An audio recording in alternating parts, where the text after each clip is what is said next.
सनातन धर्म के 30 लक्षणों में एक लक्षण है स्वाध्याय। हमें धार्मिक ग्रंथों को पढ़ना चाहिए। लोगों का मानना ये हो गया है कि ये पुराण और वेद केवल ब्राह्मणों को या पंडितों को ही पढ़ना चाहिए। बोलने चालने में राम राम ज़्यादा है, लेकिन भक्ति श्री कृष्ण के ज़्यादा है। नमस्कार, आप देख रहे हैं अलौकिक भारत न्यूज नेटवर्क। आपके साथ मैं हूं नेहा अंकुरवालिया। आज विज्ञान और आध्यात्म जीवन के लिए सिक्के के दो पहलू माने जा रहे हैं। इस बात से फर्क नहीं पड़ता कि इंसान की जाति और धर्म क्या है। मथुरा के कथावाचक पंडित रमाकांत गोस्वामी एक ऐसी ही शख्सियत हैं, जिनसे हमारे संवाददाता एसपी त्रिपाठी ने खास बात की और पाया कि जिस तरह से रोग को ठीक करने के लिए दवा की जरूरत पड़ती है, उसी तरह मानसिक विकृतियों को दूर करने के लिए रोजाना आध्यात्म की दवा कितनी जरूरी है। आप मथुरा के और जाने माने देश भर के प्रमुख कथावाचक हैं, तो और यहाँ पे आपके परिवार के लोगों का भी बड़ा सम्मान है, बहुत अच्छा काम किया है। तो आप बताइए कि आप यहाँ पे मथुरा में आपका क्या योगदान है, आपके परिवार का क्या योगदान है? मेरा नाम रमाकांत गोस्वामी है और पूज्य सदगुरुदेव श्री श्रीजी बाबा महाराज मेरे गुरुदेव भी हैं और मेरे पूज्य पिताश्री भी हैं। हम 22वीं पीढ़ी के कथावाचक हैं। 21 पीढ़ी से हमारे यहाँ कथावाचन का ही कार्य होता चला आ रहा है। पूज्य गुरुदेव श्री श्रीजी बाबा महाराज ने 84 वर्ष की आयु में गोलोक प्रवेश किया था, तो 84 वर्ष में से 65 वर्ष उन्होंने कथावाचन का कार्य किया, जिनमें 1500 कथाएं उन्होंने श्रीमद् भागवत महापुराण की और राम कथा आदि करी। 1500 कथाओं से प्राप्त जो चढ़ावा जो धन था, उससे उन्होंने 12 आश्रम बनवाए, जिनमें 2 अपने पास रखे और 10 स्थानीय कमेटियों को बद्री, केदार, गंगोत्री, जमुनोत्री, कुरुक्षेत्र, ओमकारेश्वर, शुकताल ऐसे बना करके जगह जगह दिए। 6 विद्यालय बनवाए, 1 हॉस्पिटल बनवाया। इनमें कोई भी से कोई आमदनी हमारे परिवार के लिए नहीं होती है, सब समाज सेवा के लिए है।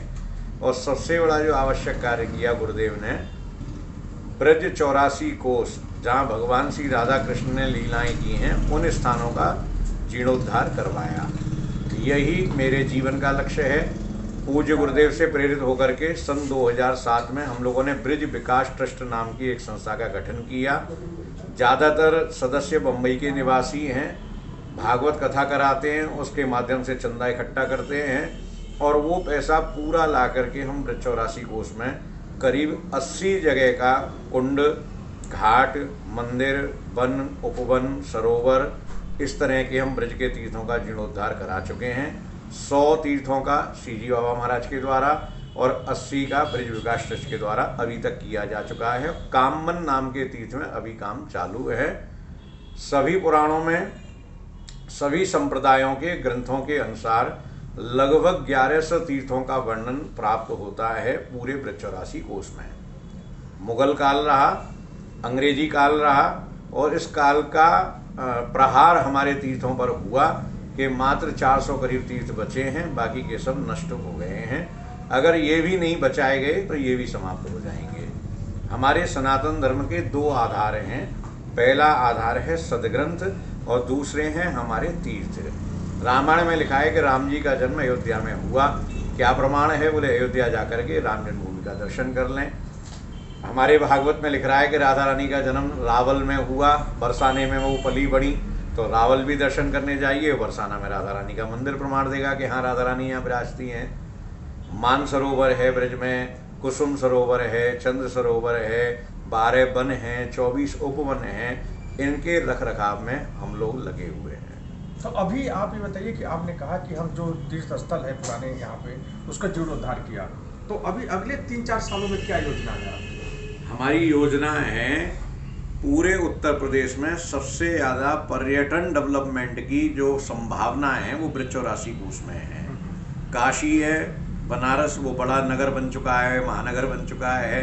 प्रयागराज है, वो भी एक महानगर का रूप ले लिया है। तीर्थाटन की दृष्टि से, धार्मिक पर्यटन की दृष्टि से सबसे ज़्यादा विकास ब्रज 84 कोस का होना है। सरकारें सड़क बनाती हैं, शौचालय बना देती हैं, बिजली का काम करा देती हैं, लेकिन मंदिरों का जीर्णोद्धार हमने किसी गवर्नमेंट के द्वारा कहीं भी पूरे देश में नहीं सुना है। तो हमारे जो प्राचीन मंदिर हैं हम उनका जीर्णोद्धार करेंगे और जो जीर्णोद्धार हो गए हैं उनका रख रखाव करेंगे। किसी भी मंदिर में किसी भी तरह की कोई कमी आ रही होगी, हमारे यहाँ एक बड़ी गड़बड़ परंपरा है सनातन धर्म में कि तिरुपति बालाजी में तो लाइन लगा करके हम नोटों के बंडल चढ़ा रहे हैं और अपने मोहल्ले में किसी मंदिर में लाइट जल रही है कि नहीं, सांकल उसकुंदा उसमें है कि नहीं, उसमें सफ़ेदी रंगाई पुताई कब की हुई है, ये हम लोग नहीं देखते हैं। जहाँ भीड़ चल रही है, इस्कॉन के मेंबर बन रहे हैं और भी नामी जगह हम लोग जा कर के अपना नाम चाहते हैं, तो हम इससे थोड़ा हट करके, हम उन मंदिरों की बुराई नहीं कर रहे हैं, लेकिन हमारा निवेदन है कि जो मंदिर हमारे हम उसकी तरफ ध्यान नहीं दे रहे हैं और वहाँ हालत ठीक नहीं है, हम उन मंदिरों का जीर्णोद्धार कराएंगे, उनका रखरखाव करेंगे, उनका सौंदर्यीकरण करेंगे। आपने बहुत अच्छी बात कही कि आप तीर्थ स्थलों का प्रचार कर रहे हैं। आज का ये कहा जा रहा है कि अगर एजुकेशन को लाए, एजुकेशन में क्वालिटी एजुकेशन को लाए, तो उसमें हमारी आने वाली पीढ़ी जो है ज़्यादा जागरूक होगी, ज़्यादा पढ़ी लिखी होगी, ज़्यादा आत्मनिर्भर बनेगी। इस दिशा में कुछ काम आप कर रहे हैं? जी, हमारे यहाँ से 6 विद्यालय बनाए गए हैं और विद्यालय इतना दूर दूर अनुपात में एक ही जगह नहीं बना दिए गए, क्योंकि आज सबसे बड़ी समस्या है कि गांवों से मेन रोड तक आने के लिए सड़कें बढ़िया नहीं हैं। हालांकि बन रही हैं लेकिन फिर भी पूरी नहीं हैं। और इससे बड़ी समस्या है कि गांव से लेकर के सड़क तक आने के लिए वाहन उपलब्ध नहीं है। कोई अपनी बेटी को टेम्पो में लटक करके या ऑटो रिक्शा में लटक करके वहाँ तक भेजने को तैयार नहीं है। तो हम इतनी दूरियों पर विद्यालय बनाएंगे कि पैदल चल के भी विद्यालय तक बालिका या बालक दोनों के दोनों पहुंच सकें। इस दिशा में हम लोग आगे बढ़ रहे हैं। 6 विद्यालय वृक्षोराशि कोष में बन चुके हैं, आगे भी योजना है। ये बताएं कि जैसे आपने कहा कि आपको मैं जानता भी हूँ कि आप बहुत प्रसिद्ध कथावाचक हैं। ये कहा जा रहा है कि यूथ जो है आज बड़ा तनाव में गुजर रहा है, बहुत ही ज़्यादा उसकी स्थितियाँ हैं। हालांकि सुविधाएं बहुत है उसके, लेकिन वो माँ बाप की भी बात नहीं मानता है, फिर अपने परिजनों की बात नहीं मानता है, अपने गुरुजनों की बात नहीं मानता है। तो कथावाचन में यूथ को प्रेरित करने के लिए आप क्या करते हैं? जब हम कोई हंसी की पिक्चर देख के आते हैं तो उसके सीनों को याद कर करके हंसते रहते हैं। दुख की पिक्चर देख के याद आते हैं तो उसके सीन को याद करके हम दुखी होते रहते हैं। मेरा युवाओं से निवेदन है कि वो कथा में आया करें, और कथा में भूगोल खगोल भी है, इतिहास भी है, लीला भी है, आश्चर्य भी है, सत्यता भी है और धर्म करने की विधि भी बतलाई जाती है। तो युवा अगर कथा में बैठना शुरू कर दें एक मेडिटेशन की तरह कि भाई हम 20 मिनट कथा सुनेंगे या हम 1 घंटा कथा सुनेंगे, तो उससे उनका तनाव दूर होगा और उनको सच्चा रास्ता मिलेगा।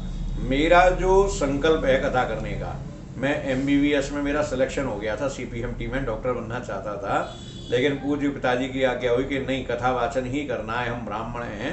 ब्राह्मण के 3 काम बतलाए गए हैं: दान लेना, दान देना, यज्ञ करना, यज्ञ कराना, विद्या अध्ययन करना और विद्या अध्ययन कराना।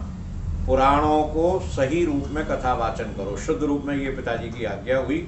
तो मेरे कथावाचन का लक्ष्य है कि जो पुस्तक में है, पुराण में है, वही मैं सबके लिए सरल शब्दों में बताऊं, जो लोगों के कानों से होकर के हृदय में पहुंचे।